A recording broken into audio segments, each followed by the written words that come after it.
Sabi sa tinanong ko, brother, bakit yung mga aso ninyo? Ang dami ko nakikita, tupit-tupit yung balay. Yan ang ginagawa, parang pilit mata ng mga Diyos sa santo. Pumunta ka rin sa ano, di pinapunta niya ako. Hindi, itong pero real talk, totoo talaga to. Pumunta ako doon, nilalagay pa na yan sa tape. Di ba, ginupit na, pipili sila ng magaganda kung gaano kahaba yung pilit mata na ano. Ididikit nila sa tape, saka nila ilalagay dito. Eh di ba yung iba yung mga deboto pag gano'n lumuluhod? Eh di ba yung naluluhuran mo na aso? Oh, ngayon nyo naman, nalaman nyo, talaga totoo yan. Wala kayong kamali-mali ang naluluhuran yung aso. Eh kasi parte ng aso yung palahipo, di ba? Yun ang nilalagay rito. Sa pilit mata. Naku, kaya, ewan ko ba dyan? Kaya last mga kapatid, at the end of our study, bakit po ayaw na ayaw niya nito? Kasi hindi ka nga wala kang ribulto. Eh kung meron ka namang matigas sa ulo, may masamang nasa ka, may nasot na flesh ka, sakim ka, diba? Nang bababae ka, nang lalalae ka, dasintin, pagsampa sa Diyos-Diyosan. Kasi, yung last na babasahin kong passage in Revelation chapter 21 verse 8, ito pong dahilan. Ngunit sa mga duwag, at sa mga hindi mananampalataya, at sa mga kasuklam-suklam, at sa mga mamamatay tao, at sa mga mapakiapid, at sa mga manggagaway, at sa mga mapagsamba sa Diyos-Diyosan, at sa lahat ng sinungaling, ang kanilang bahagi ay sa dagat-dagatang nagnininga sa apoy at asopre na siyang ikalawang kamatay. Kasi ang first death ay yung physical death. Yung pagkahiwalay po natin sa katawang lupang ito. Pero hindi po doon natatapos. Meron pa hong second death. At yung mga mananamba sa Diyos-Diyosan, mga kapatid, ang kanilang bahagi ay sa dagat-dagatang nagninina sa apoy at asombre na siyang ikalawang kamatay. At dadalhin ka ng Diyos doon, may katawan ka kapatid. 1 Corinthians chapter 5. Basahin niyo po yung chapter na yan. No? Merong katawang panglangit, may katawang panglupa. Lalagay ka dyan, may katawan ka. Kaya po yung mayaman, yung ano sa loop, yung tungkol kay Lazaro sa kayo sa mayaman. Sabi niya, naghihirap ako sa alab na ito. Chapter 19 po. Ang loop. Subuhin mo naman si Lazaro, idaitin niya yung kanyang daliri sa tubig at maginawaan ako sapagkat naghihirap ako sa alab na ito. Ang init dun eh. Imagine niyo, mapaso kayo. Masakit na. Eh ito, dagat-dagatang nagnininga sa apoy at asupre. Walang alisan yan. Imagine niyo po yan, mga kapatid. Ngayon pa lang, imagine na natin yan. Ang sakit mapasok. Ito hindi paso eh. Ilalagay ka ron. Eternal din yan. Kaya dalawa yung eternal eh. Eternal sa langit at eternal din dito. Walang alisan yan. Kaya ngayon pa lang po, mag-decide na tayo, mga kapatid. Gusto mo ba natin yung tunay o yung replica? Kasi kahit sa panahon ngayon, ang daming umiikot na perang peke. 1,000. May counterfeit. Ako, pipiliin ko yung tunay na. Doon na ako sa Diyos kasi ang Diyos walang imahe. Ang Diyos sa Espiritu. At hindi ko paramihan dito para sabihin totoo. Ang konti lang nito, tapos kayo ang totoo. 7:13-14 po ng Matthew. Makikot ang pintuan tungo sa buhay at kakaunti ang nakasusumpong.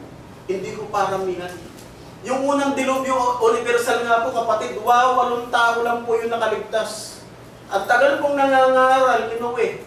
Wala pong naniwala sa kanya, 7 tao lang po, pang-8 siya. Di ba yung bahang gunaw?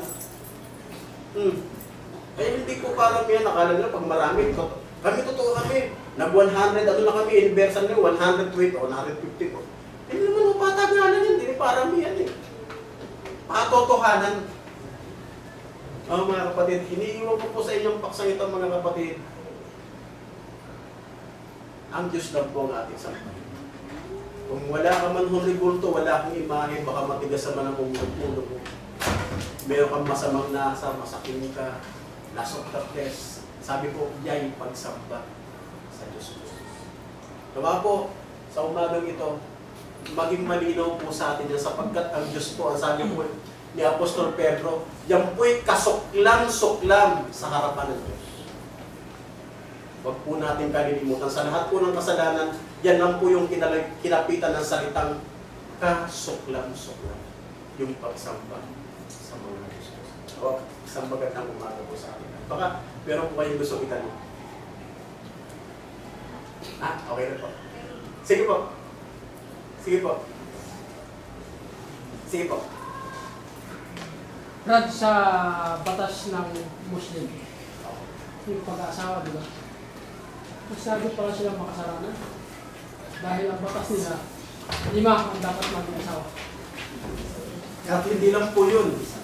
Kasi po, meron po ako naging kliyente na Muslim. Hindi pala ganun lang yung kadali. Kinakairo ko kasi nagka-chiropractic po. Yun po yung susutingan ko ngayon. Tinuro niya sa akin yan. Para ka pala magkaroon ng ano niya, meron din po yan CI, isi-CI ka. Kinakailangan, bago ka nila pahintulutan, nung imam nila, yung parang sa ating preacher, o sa katoliko namang pare, bago ka pahintulutan magkaroon ng pangalawang asawa, nila lifestyle din kung kaya mong buhayin yung dalawang asawa. And then, hindi lang yun, kapag binilihan mo yung isang babae ng ganito, dapat bibilihan mo rin yung pangalawa. No? So, ibig sabihin niya, ano din yan, may proseso. May proseso. Pero kung ang itatanungin nyo, kasalanan, ako, napakakasalanan talaga. Kasi kahit po sa paghahalal po ng elder, sabi po ni Pablo kay Timothy, merong qualification, asawa lamang ng isang babaeng sumasampalataya. Isa. Ano ibig sabihin, ba't niya po sinabi yun? Kasi during their time, meron pong mga panahon no, dahil kultura nga eh. Kasi binagkami sa akin yun eh, ganun pa rin, ba't pumayag siya na si Abraham, si Isaac, merong mga ganito, may mga mistress, may mga concubines. Kasi nadatnala nila noong kultura, culture. Pero nung nalaman mo na yung salita ng Diyos, it is time para magbago. Kaya nga po, yan eh, yung salita ng Diyos nagbibigay sa atin ng pagbabago na tao. Magiging bagong tao ka. Babaguhin ka. Pero kung naano nyo sa akin talaga, kasalanan talaga. Ayaw ng Diyos niya. Isa lang. Kaya kung mag-aasawa ka, boyfriend, magdesisyon ka, yan na ba talaga yung forever mo?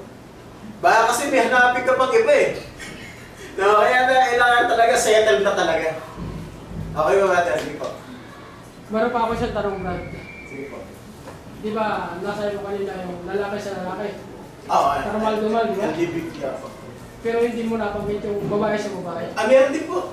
Kasi yung po yung nasa yun lang po yung nasa na nakasakop sa nung passage po na binabanggit. Ito po, basahin po natin yun. Kasi sabi ko na nga po eh.